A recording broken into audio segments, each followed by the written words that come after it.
जालन्यामध्ये पावसाचं पाणी शेतात जात असल्यानं शेतकऱ्यांना अनोखं आंदोलन सुरू केलंय। पावसाच्या पाण्यामध्ये बसून शेतकऱ्यांना हे आंदोलन सुरू केलंय। सुखदेव भीमराव कापसे असं या आंदोलनकर्त्या शेतकऱ्याचं नाव आहे। जालन्याच्या जाफराबाद तालुक्यातील देळेगाव येथे जोरदार पाऊस झालेला आहे। यामुळे नदी नाले ओसंडून वाहत आहेत। त्यामुळे अनेक शेतांमध्ये पावसाचं पाणी साचलंय। यामुळे शेताला तळ्यांचं स्वरूप प्राप्त झालं असून या दरम्यान देळेगाव येथील शेतकरी सुखदेव कापसे यांच्या शेतात पावसाचं पाणी जात असल्यानं त्यांच्या पिकांचं मोठ्या प्रमाणात नुकसान होत आहे। त्यामुळे त्यांनी पावसाच्या पाण्यात बसून अनोखं आंदोलन सुरू केले। सुखदेव यांच्या शेतामध्ये जाणारं पावसाचं पाणी प्रशासनानं दुसऱ्या मार्गाने वळवण्याची मागणी त्यांनी केली आहे। दरम्यान शेतकरी सुखदेव कापसे यांच्या या अनोख्या आंदोलनाची सध्या चर्चा आता गावभर होऊ लागली आहे। आणि याच विषयी आमचे जालना प्रतिनिधी सोनाजी जोगदंडे फोन लाईनवर जोडलेले आहे।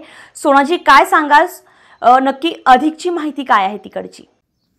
नक्कीच आपण जर पाहिलं तर गेले कित्येक दिवसापासून जालना जिल्ह्यासह महाराष्ट्रामध्ये मोठ्या प्रमाणामध्ये पाऊस हा वादळी वाऱ्यासह सुरू असून यामुळे शेतकरी राजाचे मोठ्या प्रमाणामध्ये कामे खोळंबलेत आणि या पावसामुळं मोठ्या प्रमाणात नुकसान देखील होतं आहे। याच अनुषंगानं जालना जिल्ह्यातील जाफराबाद तालुक्यामध्ये हे शेतकरी आहे आणि या शेतकऱ्याच्या शेतामध्ये समोर जाणारे जे पाणी आहे हे पाणी दुसऱ्या मार्गाने वळवावं याकरिता या शेतकऱ्यांनी आंदोलन केलं आहे। मात्र प्रशासनाच्या वतीनं आता या बाबाच्या आंदोलनावरती काय कारवाई केली जाते हे पाहणं देखील औचित्याचं ठरणार आहे।